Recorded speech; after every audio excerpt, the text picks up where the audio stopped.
pause there. One pause. Yeah, absolutely. Before I let Miss Martinez pick up, I was thinking this morning, I've just been talking about rules, regulations, watch out. I will tell you, this is a great profession. It's a hard profession. It really is. But we all get into it because we want to make a positive impact on kids and the community. I don't think anybody in here comes thinking I'm going to make $1 million, I'm going to be retiring near the beach, just based on a salary. You all do it because you have something internal. And I would say it's those little things, those connections with kids that they'll stick with you forever and stuff. One day she had us write how many years of experience we got, and so now I realized how old I was. But I can still remember the first kids I taught, still remember my experiences, still remember the first time I was challenged by a difficult student, and we got him over that hump to work better. I remember all those things, and I should have brought this earlier, but this is one of gifts I got when I was leaving my last year. You always want to feel like your kids like you, because you love your kids no matter what. You will protect your kids. They're your kids, and people will ask you, how many kids do you have? Because you're always talking about your kids. And when you see a little sign or you see them be successful, you can't explain in words. And so when I told him I was leaving, and I had one kid who asked if he could sign my lab coat. Sure. And another kid who's like, well, can I sign it? And my first lab coat got full. And the classes in the afternoon were disappointed. And so one of the kids said, can I go get a lab coat from my dad? And we signed in the afternoon. And I can tell you this day, I know the names, I know the signatures. You can't explain that. And you guys, as you get in there and you make those connections, you don't see it right away sometimes, you see it much later, but it warms your heart and makes you understand why you do this crazy job and stuff. And Joanna has a million stories like that. I'll just say that in your first year, wait till the end. When you're saying bye to them, you're going to the summer, or they come and tell you how wonderful you are, and you realize how much you had an impact, it is hard to hold those tears back. So hopefully you'll see a lot of positive stuff. And I'll say my hat goes off to you entering this profession, and I'll let Miss Martinez pick up from the rest of the afternoon from here. Okay. If you ever get bored, you should have Gilbert do some science experiments for you. He has this whole lie detector test thing that he, like, you can make it, and he tried it on my son, and I was thinking, I need one of those because he's 13. So Gilbert knows all kinds of cool science stuff. All right, so I told you over lunch I wanted you to be thinking of things questions that you have, things that you are not sure about, that you don't have a lot of confidence about, because I want to sort of lighten the mood a little bit and make sure that we do some things, put some tools in your hand that help you feel a little bit better about rolling into that classroom the first day. And so there's nothing scientific about any of these things. In fact, I actually just found some websites that I thought were neat, and I put those links down here at the bottom of these slides so that you can go and check these out yourself. I'm going to email all these PowerPoints to you so that you'll have this information later and can refer to it when you want to. But anyway, here are some survival tips that I pulled together, and we'll just I really want this to sort of be interactive so that when you have questions or you have thoughts, or someone else in the field has said, hey, you should do this when you start teaching, throw those things out there, because we're all in the trenches together and we want you to feel good about this. So here's the first thing. Don't be afraid to ask questions.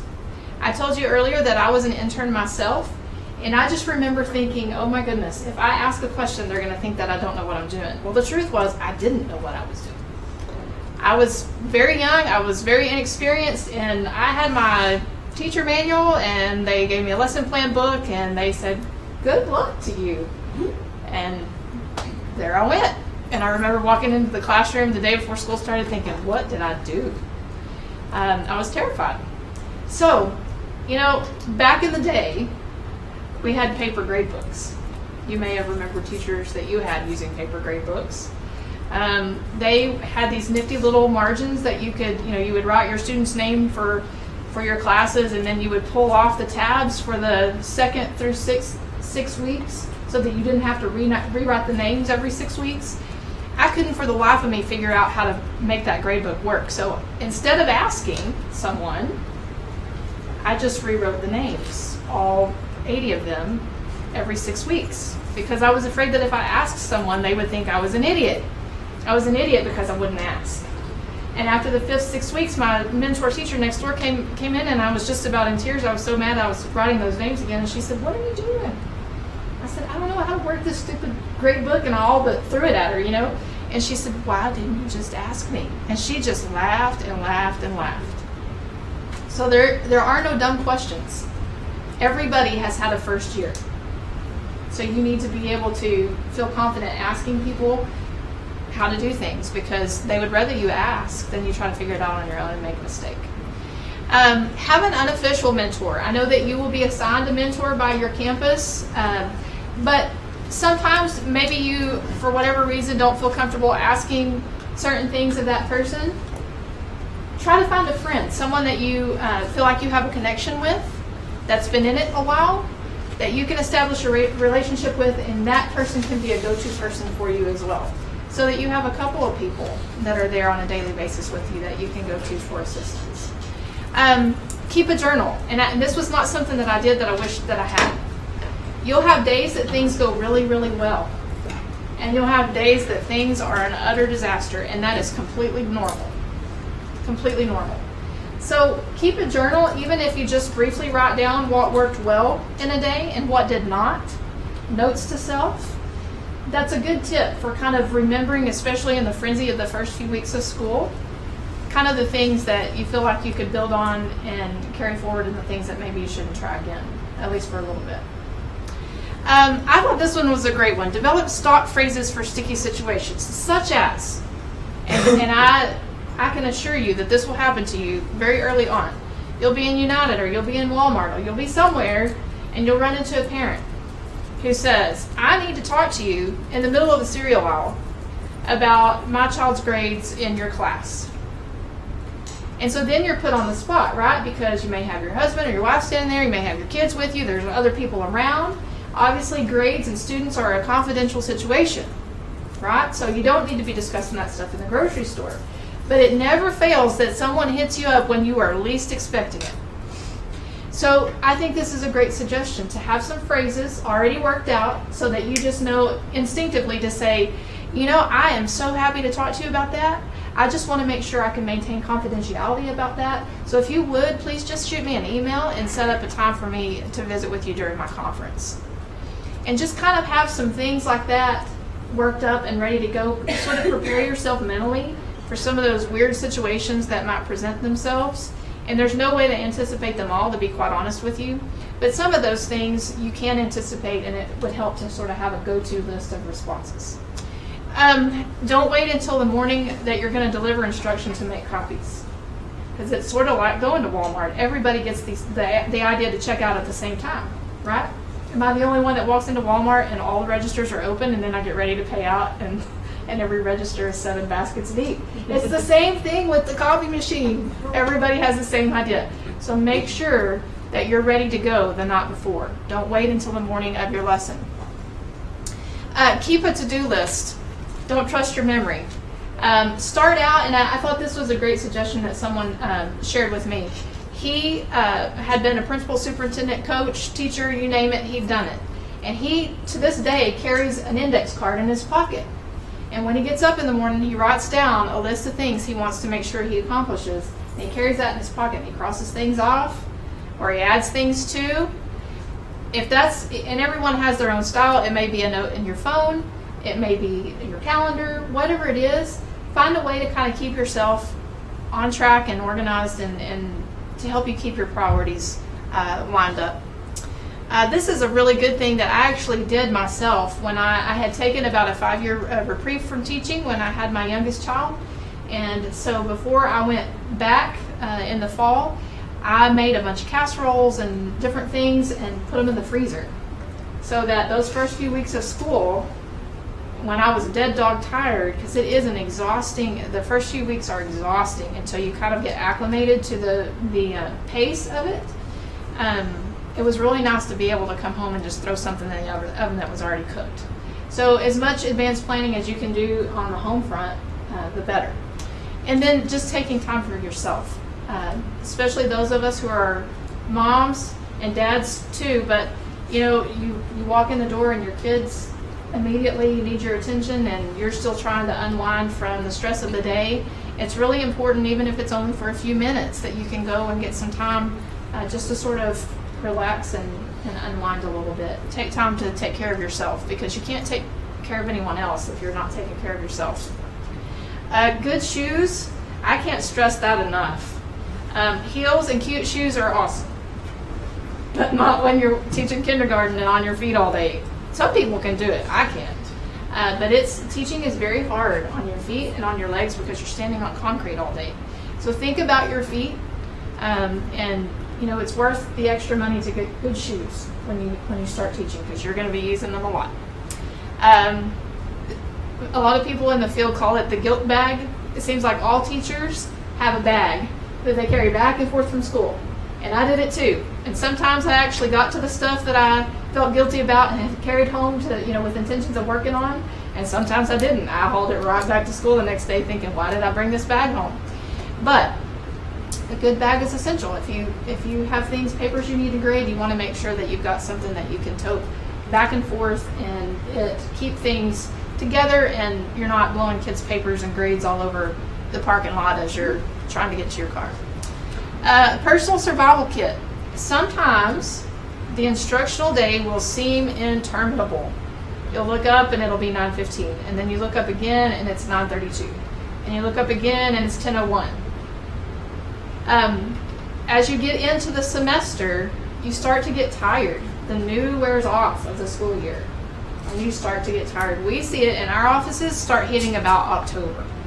Mid to late October is where everybody sort of hits a slump, because the news worn off of the school year, the adrenaline's kind of worn off, and reality has set in that, I'm in this till May.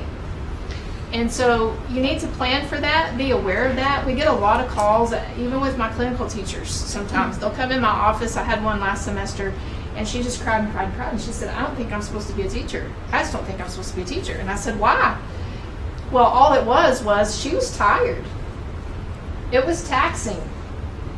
And when I explained to her that every emotion she was experiencing was perfectly normal, and that everybody goes through it, they hit it about October, and then they hit it again about March, just before spring break, she was like, you can just almost mark your calendar by it, because you get tired. So, when you are putting your desk and your classroom together, I would encourage you to have some important things, like, this is going to sound dumb, static guard is awesome. You don't know you need it till you need it. So static guard, the little stain sheets, what do you call those? Shout wipes, thank you. Yeah, those. Handy wipes, Tylenol, ibuprofen, snacks, anything that you can think of that you might need. It's not silly to put that together and put it in your desk, because you just never know. You may wind up staying late after school to help a student, or because you have a parent coming in and it's a long time till supper. So just make sure that you've got some things that you can have on hand to take care of yourself when you need to. Getting sleep, lots of rest is really important. My mom used to say things will always look better in the morning, and that's true. When you're tired, things just don't seem to go very well. And so you need to make a conscious effort, and I know it's really hard in the first few weeks of school. Sometimes you're burning the candle at both ends to get the school year off and rolling, but after that point, make a concerted effort to get plenty of sleep, because you'll always perform better when you're rested. And then eat good. Teachers and administrators can starve to death, because you wind up taking care of things during your conference, and then somebody shows up during lunch, or you've got recess duty and you had to take care of a student before, and so you didn't get time to eat. You need to make sure that you're getting plenty of calories and taking care of yourself in that way, eating nutritious meals, so that you can perform at your best. If you haven't been on the campus that you're going to be working on, I would encourage you to do that before the school year starts. Go familiarize yourself with it, not just your classroom. Make sure you know where things are, where all the resources are, the copy machine, the coffee. I mean, let's get real, right? the closest bathroom, all those things. Get familiar with the grounds. Make friends with the secretaries and the custodians. They work all summer. They're there. And if you will take care of those people, they will take care of you. And I will tell you that schools do not run without the custodians, the bus drivers, the cafeteria folks, and the secretaries. They run the school, literally. And secretaries can tell you more about what you need to be doing than the principal can. So you need to really make a concerted effort to build relationships with those people and show your appreciation for them, because when a kid upchucks in your classroom floor, you're going to be so glad that they don't go, well, yeah, I'll be down after my break. So take care of them, they'll take care of you. Make a friend. I've talked about that a little bit. Make sure that you know the website and the school policies. A lot of the first professional training days that you'll get on your campus goes over the school policies. But if there's anything in particular that you're unsure about, you need to make sure that you've read your employee handbook. You need to make sure on every school webpage you can go, usually there's a school board tab, and it'll say something about board policies. You can click on that and you can search for practically any topic, and it will tell you what your school district's policy is on various things. So it's really important to know the webpage, to know what the policies are, and if you don't know, ask. Just make sure that you know. The social media is a good example. Make sure you know what they expect, how they expect you to communicate with students. Make sure you know what the dress code is. In some places you can't have your tattoos exposed, in some places you can. And that's really a district by district and even campus by campus thing. So just make sure you know those things and ask if you don't know. Obviously, you've got to get your classroom ready. And I would encourage you to talk to your principal about getting this done early. Don't wait until they say you're coming in for professional development. A lot of teachers will go, oh, they'll give us, and teachers will tell you this too, oh, they'll give us time during the day. They say we're going to be in training that whole time, but you'll have time to work on your classroom. Maybe you will, maybe you won't. Because there are a lot of things that school districts are required to train you on now. And so if they say you're going to be in training, assume that you're going to be in training that whole time. And make sure that your classroom is ready before you're committed to all of that. Because you don't want to be sitting in training going, oh my gosh, when am I going to get that bulletin board done? And when I'm going to set up this? And It'll get away from you if you don't plan ahead of time. So most principals are really open to you coming in and setting up your classrooms even before the first day of professional development. So I would encourage you to talk to them about that so that you have that handled, crossed off your list, and you don't have to worry about it during those training days.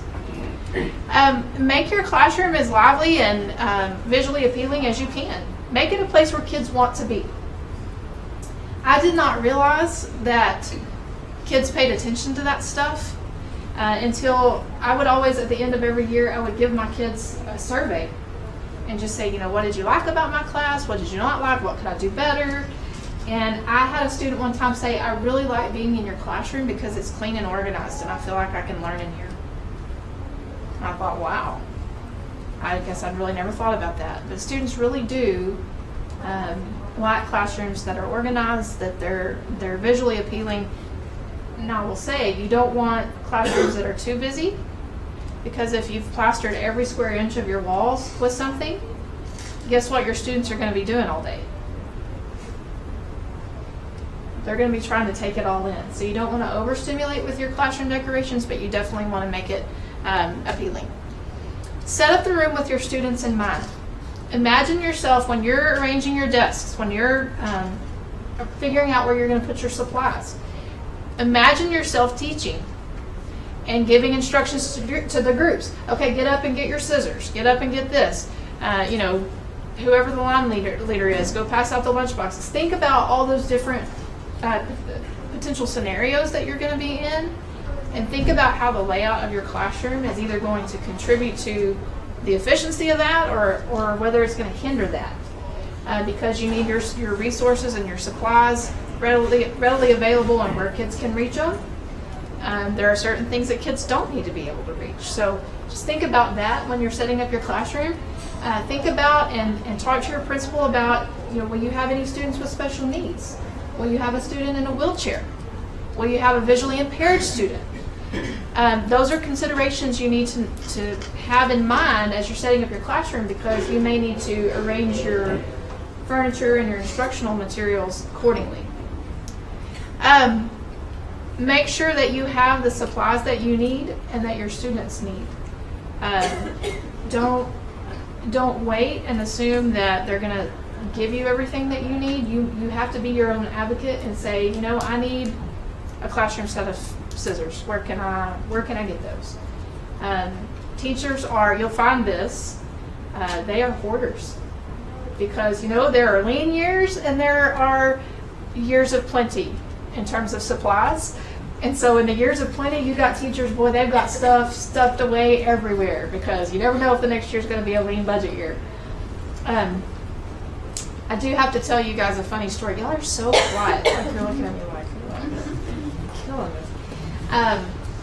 When I started at Lamesa is where my first teaching job was.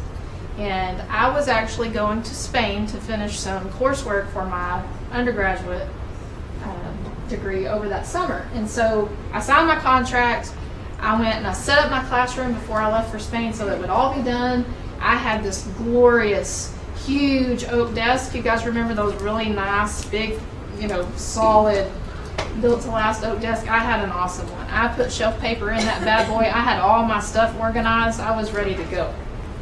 And so I flew out to Spain and kept in contact with my campus and said, I'll be back on the day before staff development starts. And so I came back in. I showed up the morning of staff development. I ran by my classroom real quick to check, and my huge, glorious desk was gone. And in its place was this little bitty desk. And when I pulled open all the drawers, somebody had taken all of my drawers in my big, pretty desk and dumped everything, and just dumped it in the drawers of this little bitty desk. And I was just like, so frustrated. Don't be surprised if that happens to you, because I was really agitated, but I didn't say anything about it. I actually figured out where my desk went.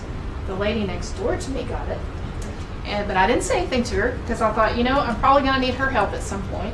And lo and behold, she was the one that helped me learn how to work a grade book. But anyway, toward the end of the year, I was giving her a hard time about stealing my desk. And I said, did you think I would know where my desk went? And she said, I'm so sorry about that. I feel so bad now. And I said, why did you do that? She said, because I didn't know I was going to like you. I've worked here for years and I've never gotten a desk that nice. Yeah, I had no way of knowing that you were going to be nice. So anyway, just don't be surprised. Crazy things happen at first until people get to know you. Information is really important. You need to make sure that schedules, everything, all the logistics, it helps to have those things posted and especially communicated to parents. And a lot of campuses will have a meet the teacher night, and this is a really, how they say first impressions are it, and that's very true. And that may be your first impression with parents, is at that meet the teacher night. So you need to make sure that you're well prepared for that and that you're professionally dressed. It is always a good thing to have information to hand to parents, because they're all going to want to come up and know your life story, right? So you're not going to be able to convey all the information that you would like for them to know in person. You're going to be bombarded with people. So you need to have a nice flyer with the information that's important. What are the things that you would like to know as a parent? Think about all those things and have a nice flyer created that you can hand out that night as you're greeting parents, so that if you don't have the opportunity to explain it to them in person, they at least have it in hand and can take it home and read it. And social media is a good way to do that, again, according to your district and campus policy. All those logistics, like when the first bell rings, what the daily schedule is, all that sort of stuff, those are good things to put on a class Facebook page. The more you can keep your parents in the loop, the better. The less they'll harass you for information, but also they will feel like they can trust you, because they feel like you're providing the information that they need. All right, so let's talk about the first day a little bit. It's so important to get there early, that first day. The last thing you want is to be buzzing in there feeling like you're running late and be flustered for the very first day of school. So you want to make plans to be there extra early on that first day. Greet the students at the door with a smile. And this is going to sound kind of silly, but you may be the only smile they get all day. You may be it. So be at that classroom door, and this is not just a day thing, by the way. You need to do this every day. Greet them at the door. Call them by name. Obviously, that's going to be tough the first few weeks of school as you're learning names. But after you know their names, call them by name. Look them in the eye. Smile at them. Maybe give them a fist bump. Speaking of which, let's talk about positive touch. You guys know what that is? Positive and appropriate touch, that's a high five. That's a, rubbing elbows with somebody or a fist bump. And this is going to be a campus-to-campus thing too, and I think it's a fair question for principals. What's an appropriate hug? Side hug. Absolutely. A side hug. If hugs are allowed on your campus, that's the only one that's allowed. So just watch that. The kids love the fist bump, the high five. That gets their day off on the right foot, and yours too, for that matter. That first day, you need to have, this is going to sound hardcore, but you've got to have something ready for them to do the minute they walk in the door. Have something up on the screen, an activity of some sort, get to know you activity, something that they can work on independently as you're getting everyone in and settled and getting ready to start the day. Introductions, obviously, are where you're going to start after that. A little icebreaker game or something like that is a good way to sort of get things going. One year, it was really funny. I did this with high school kids. The first day of school, I had a roll of toilet paper, and as they came in, I would tell them to take as many squares of toilet paper as they wanted. Well, you have the ones that'll take one, and then you had some of the boys who were making a boxing glove, and they got in and got sat down, and I said, okay, now, count how many squares of toilet paper you have. So they did, and I said, however many squares you have, that's how many things you have to tell me about yourself. So then the ones with the huge, they're like, oh my gosh. So anyway, there are fun things to do, especially with high school kids, that will kind of help break the ice. Because if you don't know this already, they are way cool. And way more cool than you. And they'll tell you. And for those of you who teach junior high and high school, this is the best nugget I've got to give to you of advice. Make fun of yourself. Because if you don't, they're going to do it. They'll make fun of you. Find things that you can joke about, and then they know you're real. And that you're not going to kids are really good about knowing, if you sit and think about your worst insecurities, the things that you feel the worst about yourself, those are the exact buttons that kids are going to push. They have a way of knowing that. It's just the weirdest thing. That everything you're insecure about, they know it without you even having to tell them.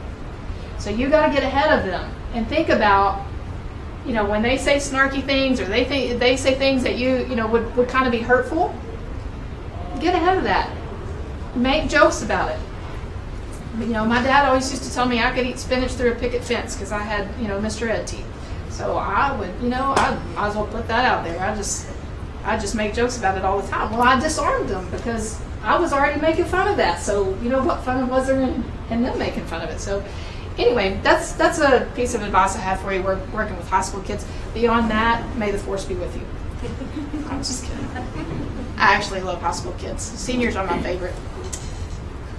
Okay, especially at the elementary and junior high level, going over procedures over and over and over again and practicing them is important. Don't tell them and expect them to get it. You're going to have to get them out of their seats and make them go practice. And when they don't do it right, make them go back and do it again. Okay? Let's talk about classroom management. I will be completely honest with you guys and tell you that the one thing that we get back the most from our interns and even our student teachers that eats their sack lunch every time is classroom management. With your content, you've already demonstrated proficiency. You've taken that content test. The pedagogy, what you don't know, you'll learn. It comes with time. You can develop that. Classroom management is what will get ahead of you and make all the rest of that difficult. So this is the piece that I really want you to think hard about and study on and be prepared for, because if you'll get a grip on classroom management, the rest of your year will be so much easier. And it starts with the very first day. You can't wait until 6 weeks in to go, oh, I should have probably, done some rules and had some routines. No, you got to start with those from the get-go. So you've got to be very, very clear about your expectations. And elementary teachers are awesome at this. I wish I had trained to be an elementary teacher first before I went to high school, because I would have been so much better in high school. But you'll hear them say, not don't run. They say, I want you walking in the hallway. One, that's more positive, and two, that's more clear. I want you walking. Because running has all kind of different connotations. It could be a slow jog, it could be a sprint. But when you tell them, I want you to walk, that's pretty clear. So don't be vague about what you want them to do. Give them clear directives. Use proximity and eye contact. What's proximity? Closeness. When you've got kids off task in class, the worst thing you can do is call attention to it, because that's what they want, right? They want you to pay attention to them. But when you do, and you call them out in front of the class, not only do they have your attention, they have everyone else's too. So when you have off-task behavior, or you've got some sort of discipline issue, not a major one, but something, somebody doing something they're not supposed to be, and you're right in the middle of instruction or activity, the first thing you do is you go over and you walk up next to them and maybe pat them on the back and kind of stand there for a minute, look them in the eye, smile at them, or if you're across the room, you might make eye contact, and then they know that you're paying attention. If that doesn't work, then you can take some other measures. But proximity and eye contact, and sometimes just a hand on the shoulder or a pat on the back, lets them know that you are aware that they're off task and they need to straighten up. We talked about this already, but call students by name. I think you'll hear teachers grumble, even on your campus. You'll hear them gripe and complain. Well, that kid, I don't know who could teach that kid. That kid is awful, blah, blah, blah, blah. The hardest ones were the ones that I liked the most, because my mission was just to love them, just how they were. And what I found was the toughest kids, the more respect I showed them, the more they returned to me. And those kids became my favorites. So it doesn't matter whether they are a thorn in your flesh or whether they're the straight A kid that comes in with a perfectly shined halo every day. You've got to treat them with the utmost respect, because they'll return it to you when they feel like you. And you have to be genuine about it, because they know when you're not authentic. They know when it's not real. Your classroom, only you will know the dynamic of your classroom to know if it's safe to put kids in groups, or if you really kind of need to have them in rows for a while. High school kids love to work in groups, and the worst punishment ever is putting them back in rows. So they tend to kind of do what they're supposed to do because they want to stay in groups. So just kind of be aware of that and think about the dynamics of your class. You'll know how you can arrange your desk and make it work. Downtime is your enemy. Don't allow downtime. And I mean bell to bell. From the minute they walk in the classroom till the minute they walk out, they need to be doing something. Because where classroom management will get ahead of you is in that downtime. You give them time. They say idle hands are the devil's workshop, right? If you give them time to think of something to do that they're not supposed to do, they will think of something.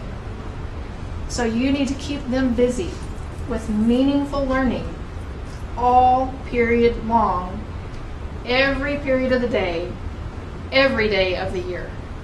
And at the end of the school year, that's when administrators get the most office referrals. That's when there are the most fights. That's when it seems like everything comes unwound. Why is that? There's nothing downtime. Yeah, everybody quits, right? Everybody shuts down, shifts into neutral. It stars over. We're going to watch movies all day. Well, there are ways to have fun, but You can't let kids have downtime. They need to be busy. You need to plan for more than you think that you will need. The other thing I would suggest in planning is there are going to be days that you absolutely feel horrific. Like you are sick as a dog. But you have got to be at work. So you need to plan some things that regardless of where you are in your scope and sequence and in your lesson planning, you need to plan some things that are relevant to your subject, but that are sort of lessons that can go on autopilot or activities that can operate on autopilot.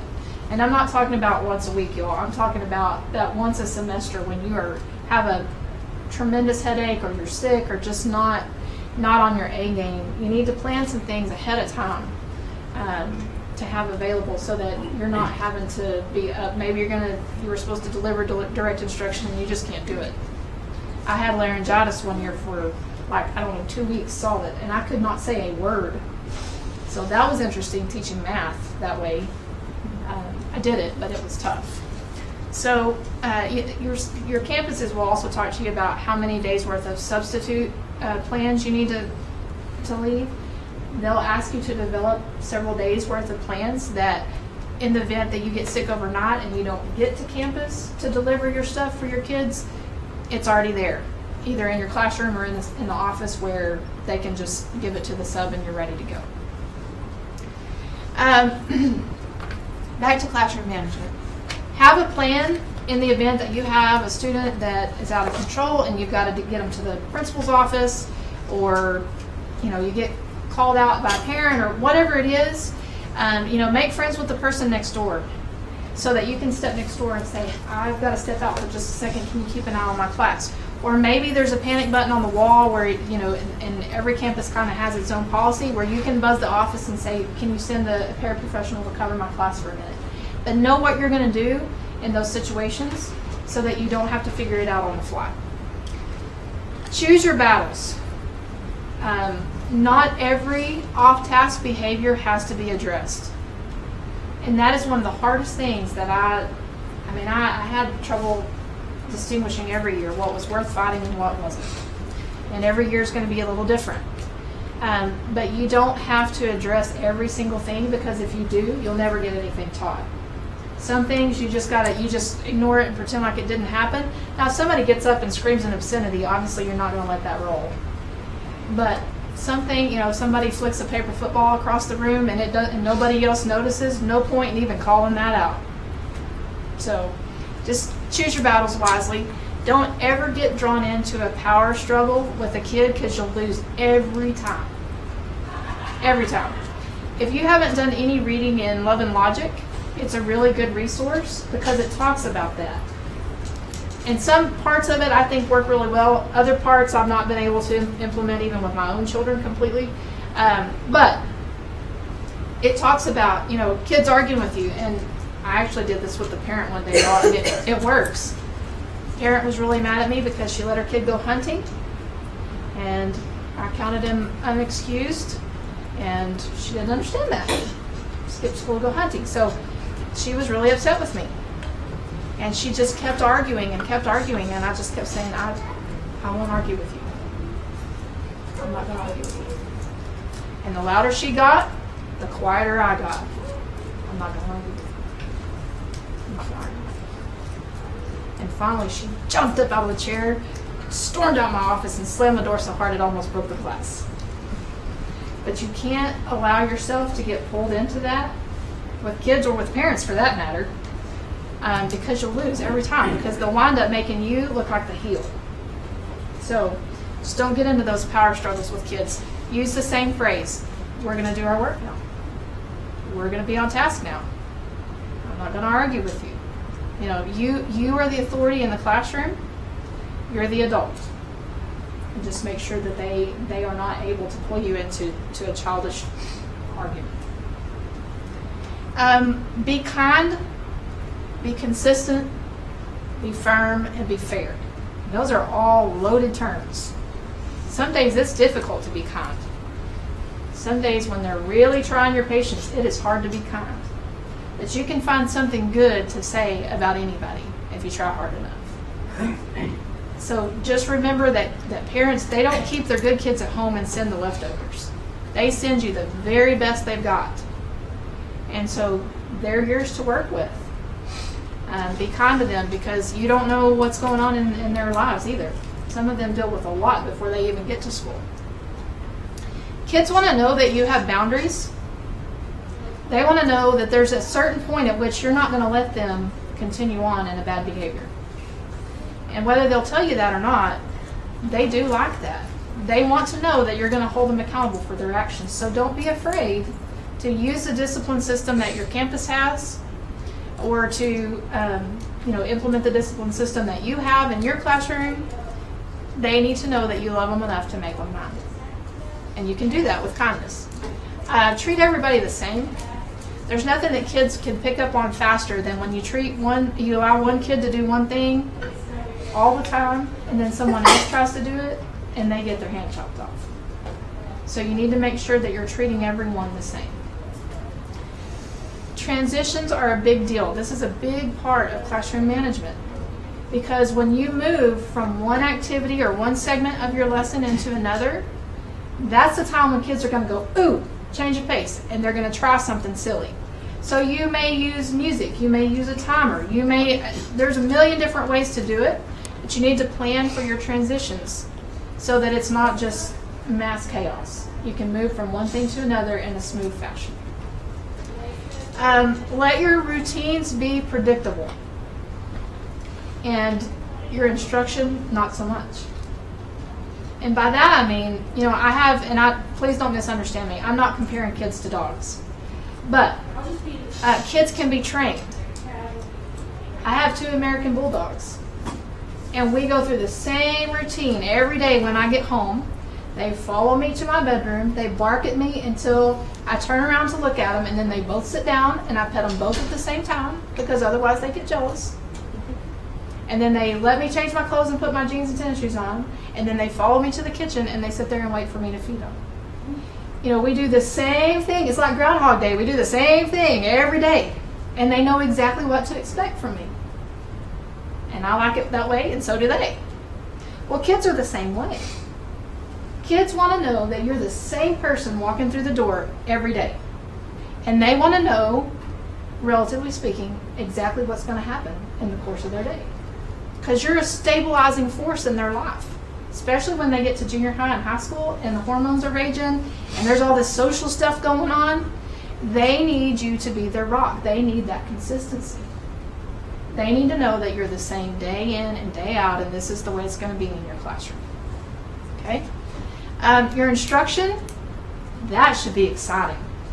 You should always keep them guessing with the instruction. If they walk in the classroom going, well, what worksheet are we doing today, Ms. Martinez? That's not a good thing. You want to keep them on their toes. You want it such that when they walk in the classroom, they have no idea what you're going to have them do, but it's going to be awesome, whatever it is. That should be your goal. Okay, so now it's your turn to talk. I know y'all get tired of it. I listen to my voicemail message, and I'm like, ooh, I irritate myself, so apologize for that. What questions do you have? Yes? When is a good time to go ahead and go to the campus and familiarize myself with that? Would soon, like next week, be too soon? I don't think so. And I would definitely just, touch base with your principal and say, I would like to come, view the campus and make sure that I know where everything is. Is next week a good time? And the reason I suggest that, and that's an excellent question, is because they may be waxing floors next week, and who knew, right? Because summertime is when all the buildings do all their maintenance. So you don't want to drive over to your campus, especially if it's a long way, and get there to find that the building's closed down because they've waxed the floors.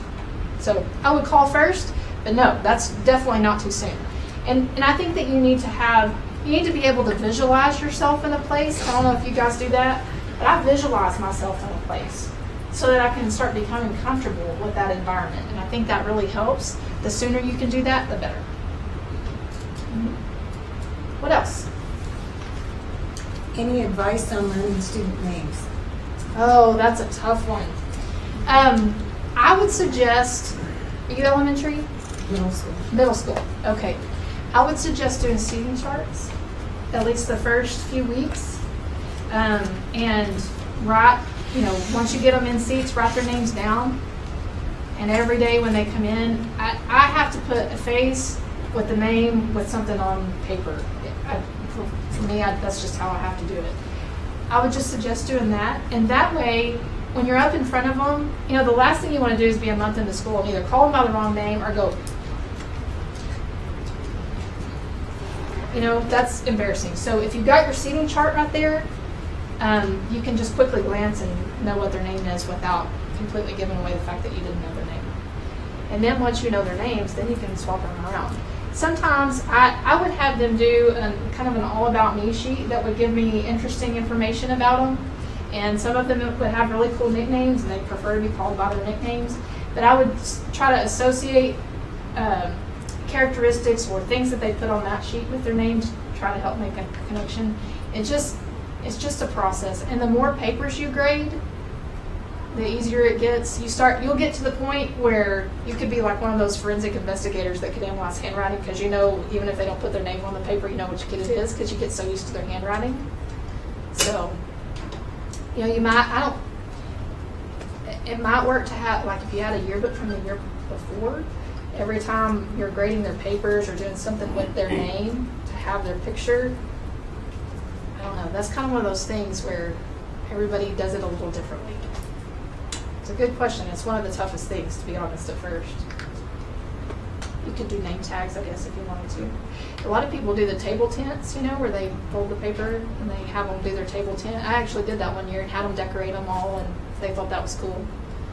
So, you could do that. What other questions? The classroom that I'm going to be in, there's only one other classroom like it in the district. Okay. So I'm going into a brand new classroom, and the only person who has experience in that kind of classroom is me. Nice. So you're the Lone Ranger. Yeah. So what do you do when you're going in the only one knowing but your first year teacher? Is it like a portable, or you have a lab, or what's unique about it? It's a special ed classroom. Oh, okay.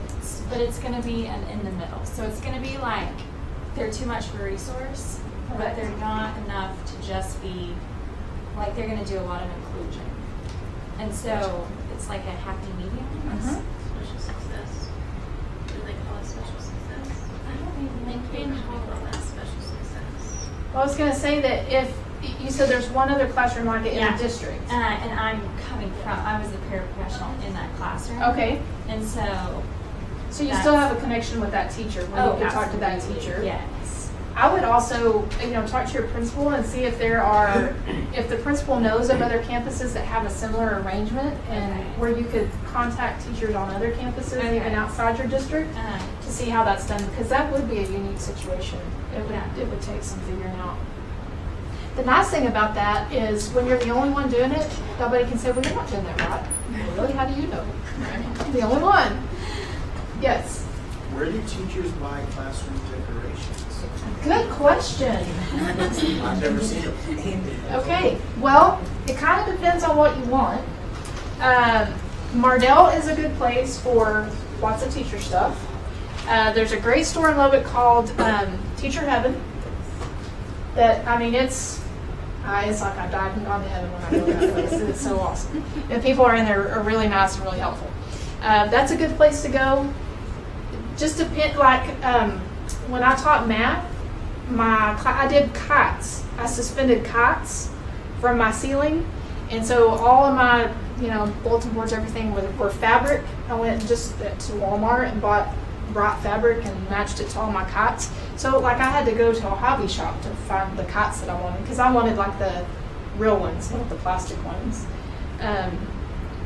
Teachers pay teachers. Teachers Pay Teachers is a really awesome resource for ideas, tests, worksheets. That site has just about everything. Teachers Pay Teachers. A&D bookstore. It's on Paramount across from Okay. Malcolm's. It has a lot of decorative things That's that good. I've seen. I go there for Bible class things, but it's got a lot of teacher things.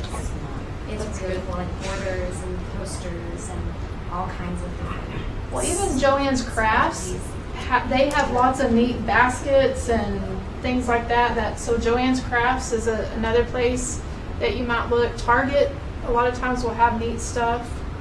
I've even seen at Dollar Tree. I know that's Yeah. super cheap, but they have like all sorts of borders and like posters, and they even have like extrinsic incentives, Okay, good. like to hand out as gifts. And I mean, everything's $1, so you could get, I'm sure, more than what you need for very cheap. That's excellent. Well, and I've noticed they have really nice little plastic storage containers too. So yeah, Dollar Tree is a great idea.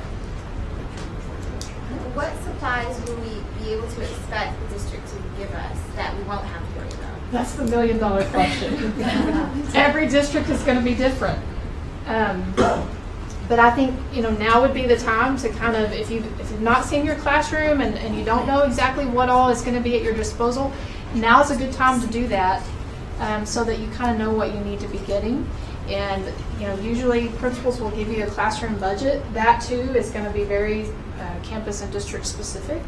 So, just ask what your budget is, ask how you go about getting supplies. Unfortunately, you do wind up, you buy a lot. I would encourage you, I've recently become a fan of Let Go. There are a lot of teachers who have retired who have boxes and boxes and boxes of stuff that they don't know what to do with. And occasionally we have them they call our department and say, can people come get this stuff? And so I've sent out emails and people have gone and loaded up their cars with things that retirees have got. But, you might, on some of those garage sale sites and things like that, you might post that you're looking for classroom supplies. You might be shocked at how many you get respond to that. So that's a good resource. Pinterest has amazing ideas for decorations and things. So that's a good place to look. I subbed and I saw that a teacher, I think she brought in her own desk. Are we allowed to do that? Like if I wanted to find a desk on a buy-sell trade website, and bring it in instead of having the rinky-dink one? I would assume so. I would check that with your principal, obviously, but yeah, I actually had the trend now is to buy those metal desks and have them painted up, really neat. I had teachers at Lasbury do that all the time, so it was cool. But ask your principal, but I don't know why they would say no, they might, but I would ask. Facebook is just different these days, but every year I see someone says, I got a friend who's entering the profession. Is there anybody that has stuff left over? And teachers are just helpful. If you like using that, they'll get you connected with someone, as Joanna said, who's retired, exited, has stuff left over, someone's trying to get rid of stuff. But you also should ask, if you have an opportunity with your administrator or some of the teachers you've met, is there a room or stash where when someone's leaving at the end of the year, they just throw all their stuff in there, extra notebooks, things. I would always get that free stuff before going anywhere else, because at the end of the year, when we're all ready to put up, you're trying to organize it. There's a point where you're like, I just want to go home, and you start throwing all these 3-week binders and stuff that students left you. You can recycle a lot of those. And so it's free, it's there. It just depends on your campus, but I do know that with all the apps, Let It Go, everything, Teacher Pay Teacher, all that, it's a lot better resources versus just word of mouth. And right now, you'll have some people who just decided they're going to hang it up. You get all these resources, they may not know what to do with it, so you might hit a prime right now to go find some great materials they have and stuff on there. And at the same time, it lets you ask your administration, is there any kind of budget? May not be much, but they might have a policy where they say, we will reimburse you $50. Well, $50 is not a lot. You just can have one trip, but $50 still comes back to you. Or they might say, unfortunately this year, we can't reimburse anybody. So again, depending on where you're at, how big it is, there might be a budget for your department, there might be something for you individual, there might be policies on what kind of receipts they have. Ask the questions. It's not a silly question. It might be something that no one would have told you without asking. Well, I mentioned Pinterest. You can buy fabric for bulletin board. That's where you run into a lot of expense, is when you're buying the borders and that sort of thing for bulletin boards. That can get pretty pricey. And so, you know, if you look at Pinterest, you can find lots of different ideas. Fabric you can get pretty cheap.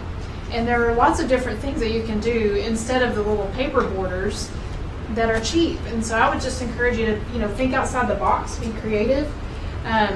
One, to save money, but two, just because it's something that maybe you come up with something that kids haven't seen in a classroom before. And so I think the more creative you can be, the better. But yeah, and you guys probably know this, but Plato's Closet and the Clothes Exchange are excellent places to build your professional wardrobe. They have a lot of professional clothes at a deeply discounted rate, and I think they do kind of a frequent flyer program where you get, so many visits or spend so much and you get an even bigger discount. So, there's a lot of expense involved in the start of the school year between your classroom and getting your wardrobe ready.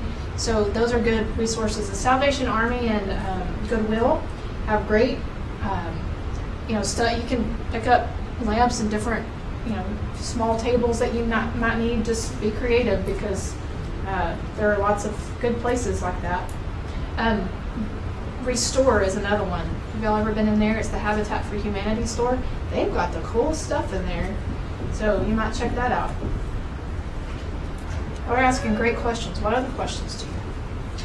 I don't have a question, but I've been working on my classroom, and one thing I noticed when you said earlier about making friends with your custodians is what you need they can find. Like, Yes. if you need more chairs or you want a different desk or whatever, they'll go find it, they'll switch it out for you. You need a filing cabinet. So really, really find that person, because he's helped me a ton the Yes. past few weeks getting mine ready. They are so fantastic, and they get overlooked so much. Yeah, I mean, like, I'm wanting to put math centers, but there's nowhere to put it. You guys bring me tables and whatever you need. Yeah, that's a great point. The cafeteria ladies, get in good with them, because they'll give you extra cobbler and stuff. Send you a little plate when you know you're busy. Right, save your On that plate, exactly. Custodian part, I know it's different technology. You have textbooks on computers, but back in my days, it was all hard copies. I was at a school that's the high school is the size of the school I graduated from. 2,000 students there. I knew I needed textbooks, but I didn't know when to get them. I was the new person there.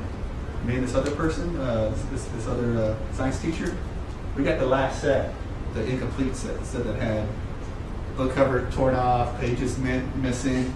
All the other experienced teachers already had their stash in their room, and then finally told us to go get our books.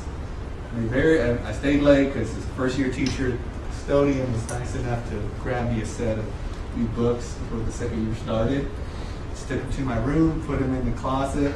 So when I came back, he's like, "I already had them covered. It's over there." So it's amazing what. They can do a lot. Yeah. Yes. And of course, you just want to get along with everyone, because you never know how they can help you and you can help them at the same time. Sure. What about, is there anything that you're concerned about? Anything that you're worried about, that you feel like you might run up against, that you're not sure how to handle? The kids show. Yeah, when the kids show up. Yeah.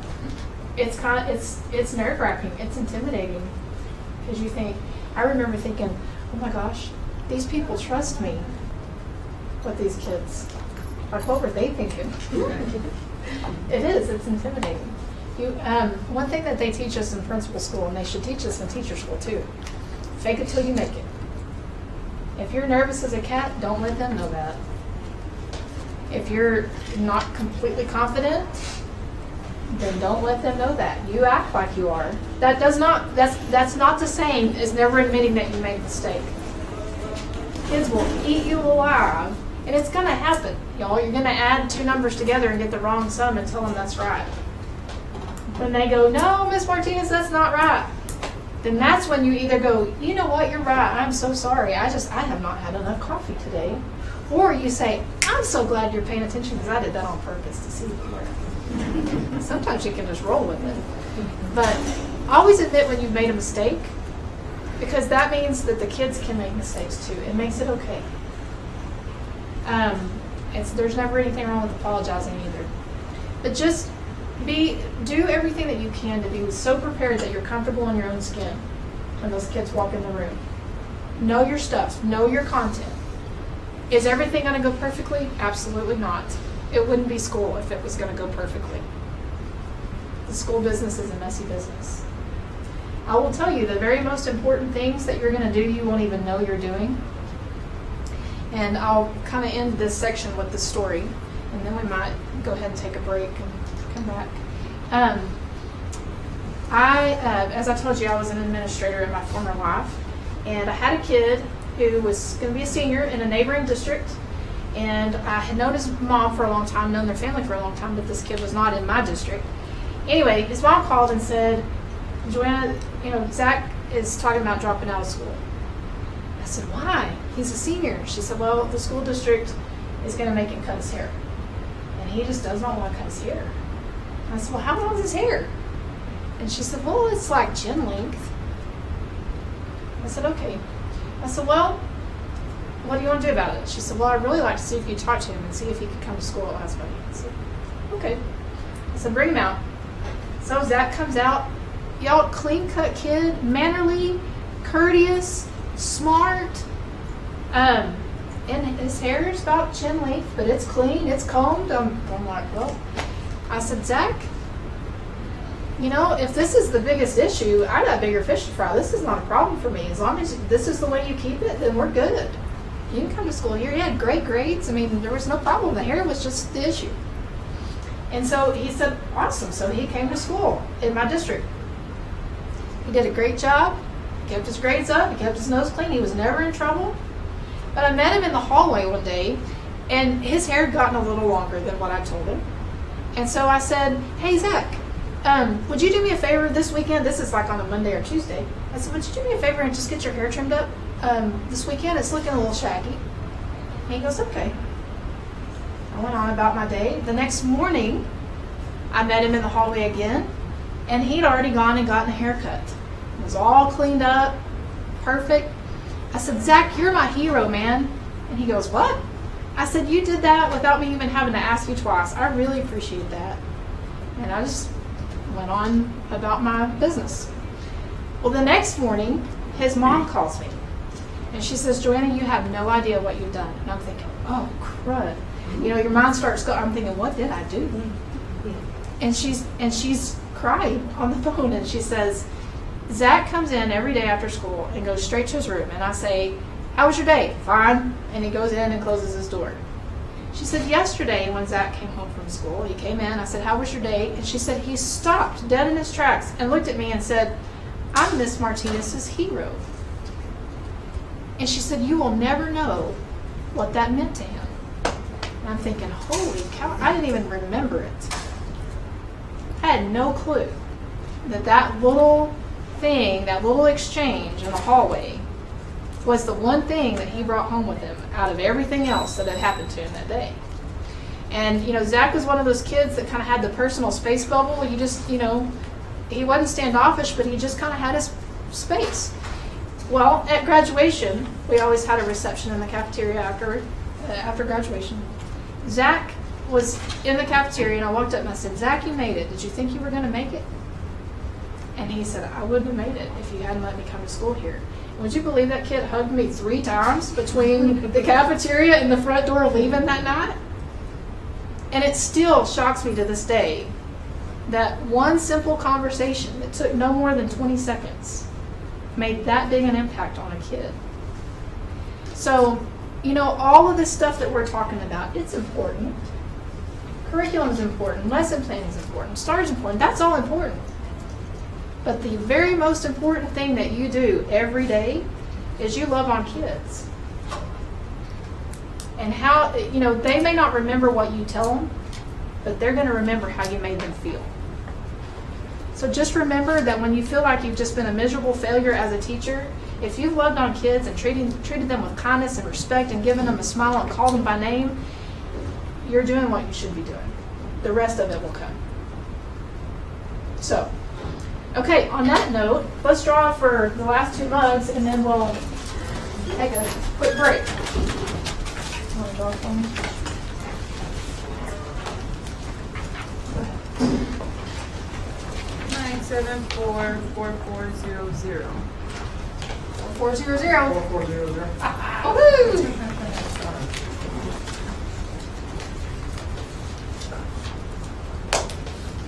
404.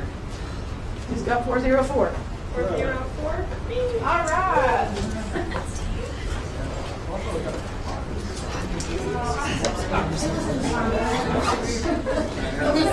I want to let y'all know, Miss McNutt, thank her. She's very creative. She handles so much in the office. She's taking care of you guys, because when you go out there and you come back, you're going to notice she has some treats, some fruit, some cookies, and a couple of drinks, because she knows it's been a long day.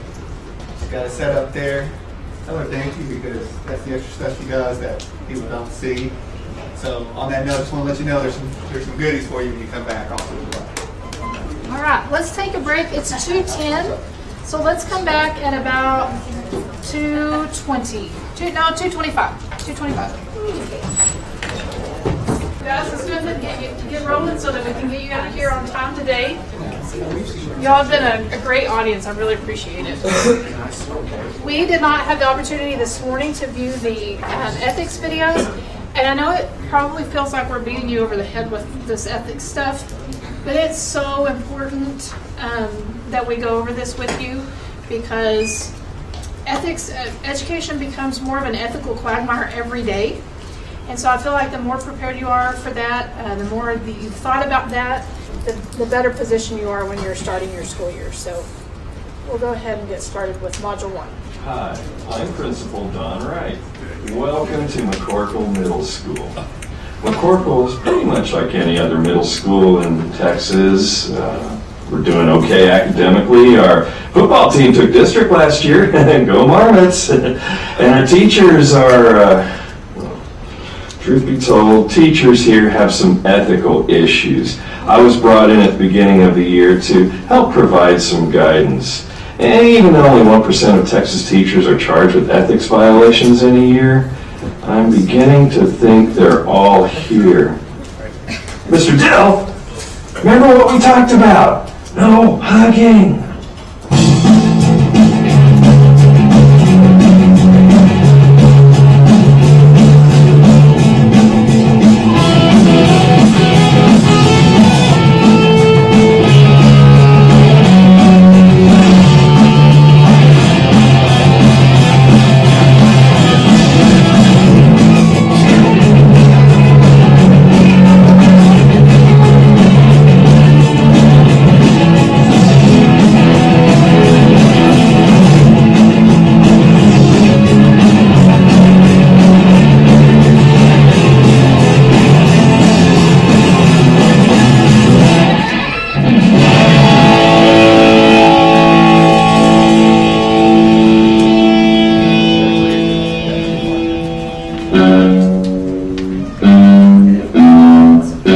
Washington and his ragtag army stand on the shores of the Potomac. It's freezing.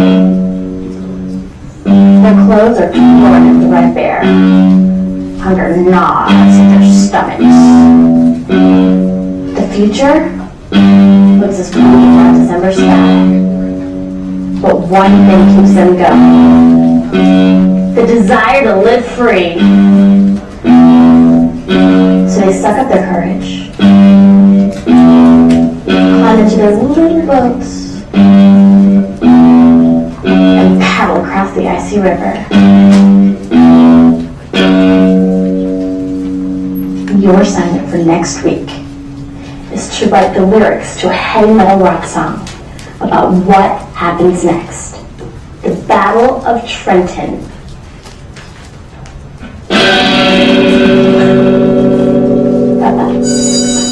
Well done, y'all.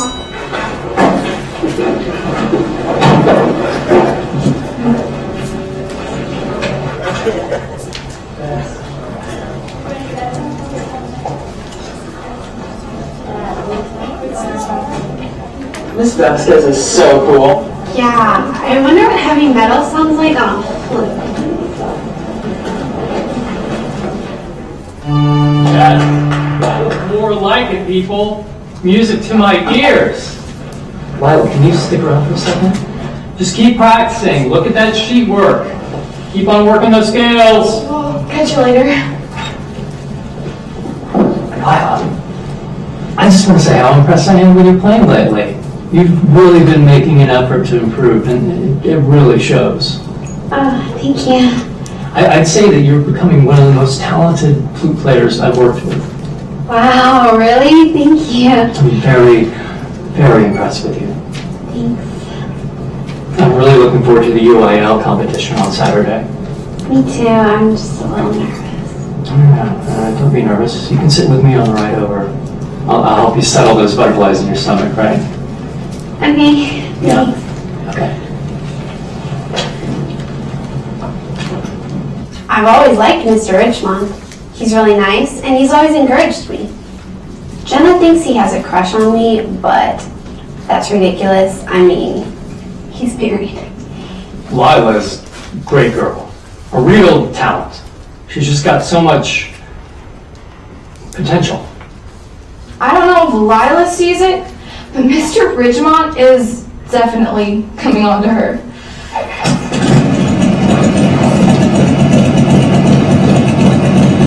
That's such a cool bike. Thanks. Can I get a ride home? I missed the bus. I don't live far. All right, get on.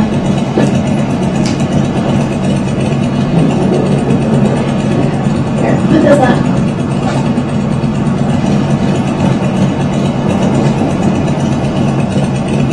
You're gonna have to hold on tighter than that.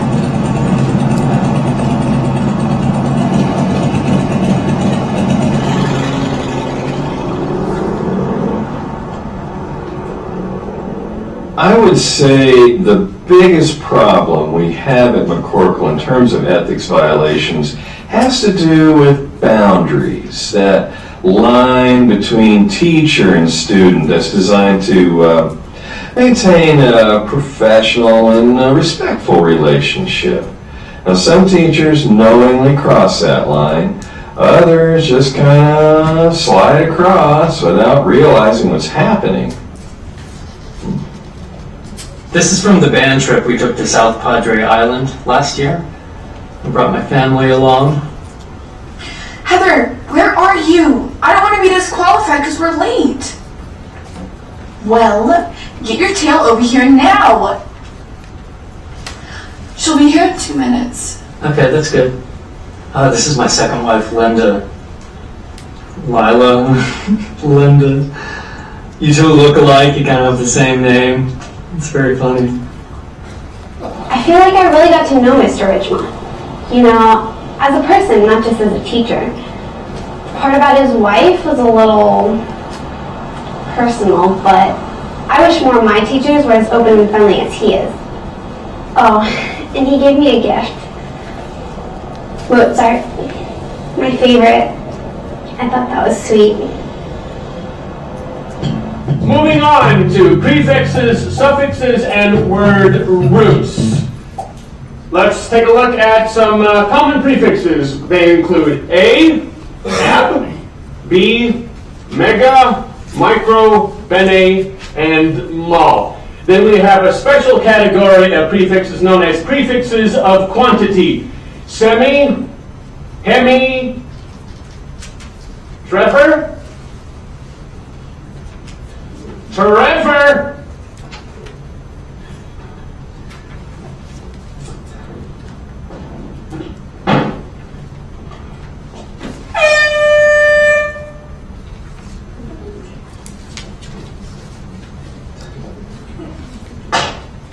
Trevor. Name me two prefixes of quantity now.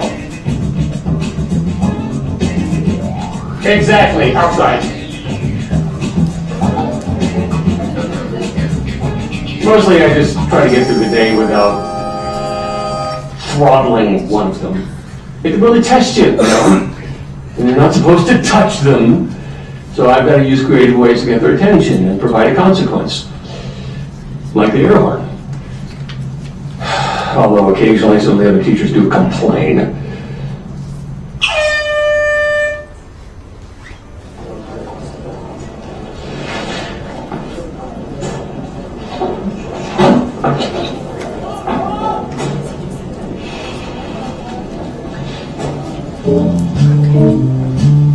Hey, Don. Hey, Al, how's it going? Okay, you got a minute? For a fellow principal, always. Have a seat.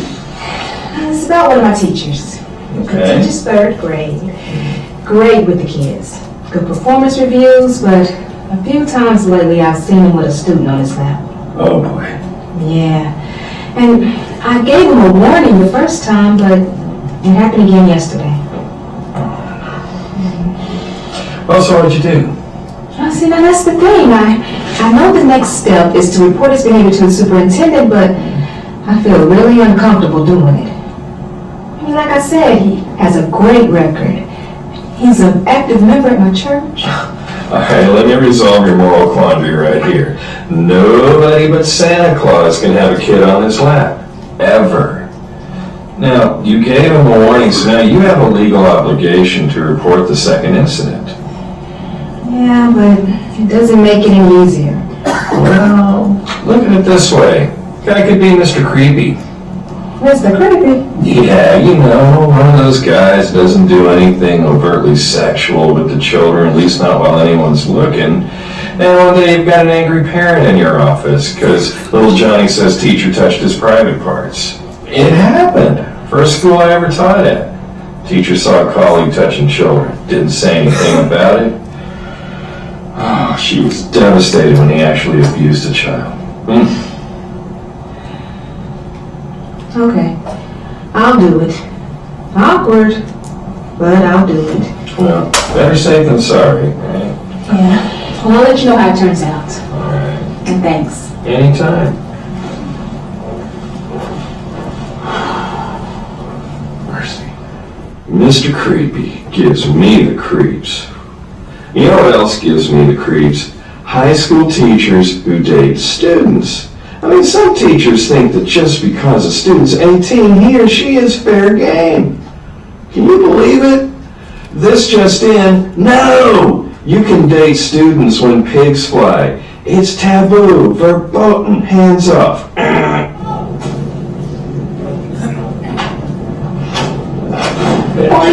Seriously? Oh, look. There goes Lila and Mr. Ridgemont. Practically a couple. What do you mean? Haven't you noticed? They're together every chance they get. Yeah. I never thought about it before, but after Jenna pointed it out, it's so obvious that Mr. Ridgemont and Lila are involved. I asked my mom if I should tell anyone. Lila's mother and I have been friends for years. Well, not friends really, but I've seen her charity events. I felt it was my responsibility to tell her. I mean, if it were my daughter, I would hope that someone would tell me.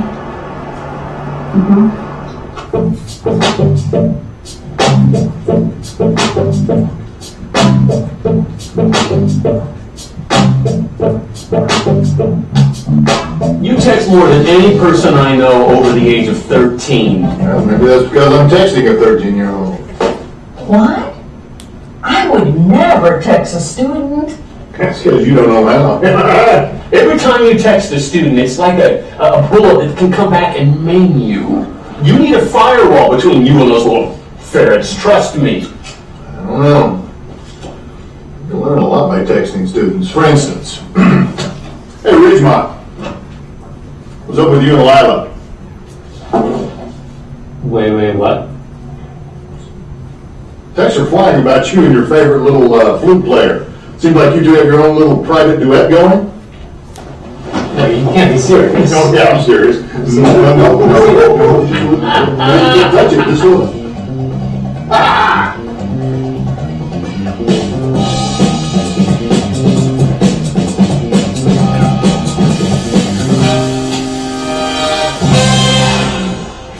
Mr. Ridgemont has been hitting on my daughter. Is that what she told you? No, but I found this. It was a gift. Lila, it's a pleasure to have a student of your talent in the band. You always brighten my day. Keep up the good work, Mr. Ridgemont. Well, we did cross a line here. We don't condone giving students gifts, but still, I don't see where there's a... Oh, please! He's been putting the moves on her knows about it except you.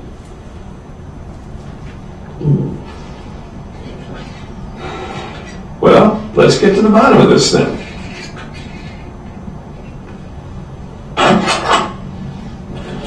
Lila, could you come in here, please? Have a seat. Mom?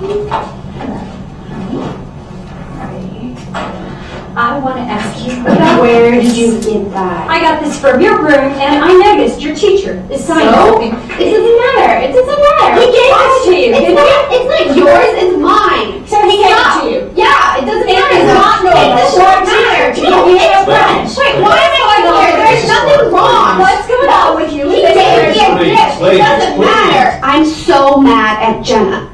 I can't believe this has happened. There's absolutely nothing that happened between Mr. Ridgemont and me. I feel so bad for him.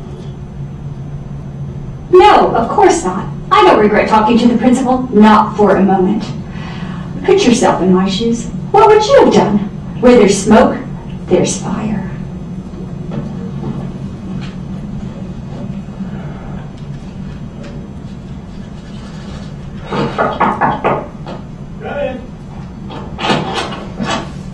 Mr. Richmond.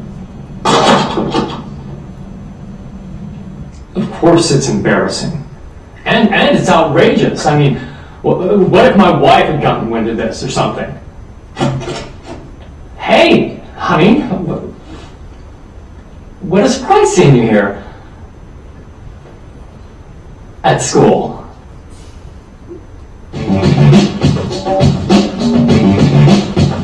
Well, this has been an interesting week.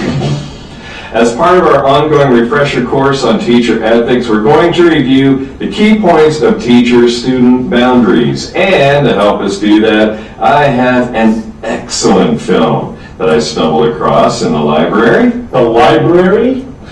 You mean the museum? The film was produced in the 1950s, but the content is still applicable to today's classroom.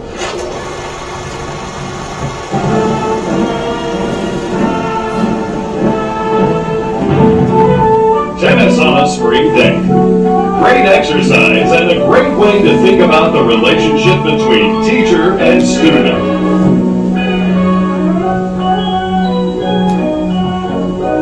The teacher volleys information and wisdom to the student. The student volleys back questions and ultimately knowledge. But like a tennis game, the net represents a physical boundary that may not be crossed. You can be friendly with a student, but touching them is out of bounds. The net provides an emotional boundary between teacher and student as well.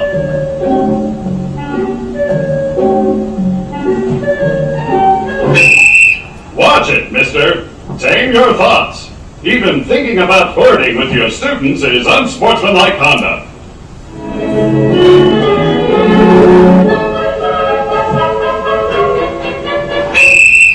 And no gift giving. Also, like a game of tennis, all interactions with a student must be conducted in full view of spectators. And remember, you are there to listen to your students, not to confide in them.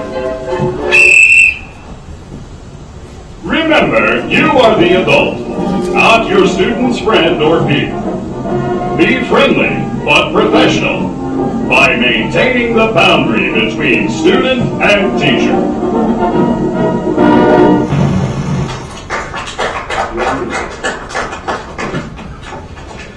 Well, as you just saw, even back then, teacher-student boundaries were an issue. So, what are the takeaways? No touching students. That not only means no hugging or other affectionate contact, it also means no hitting, pushing, or grabbing in a confrontational situation. Words can be just as upsetting as inappropriate touching, so anything sexually suggestive, even flirting, is considered sexual harassment and won't be tolerated. When counseling a student, leave your door open. And if possible, include a counselor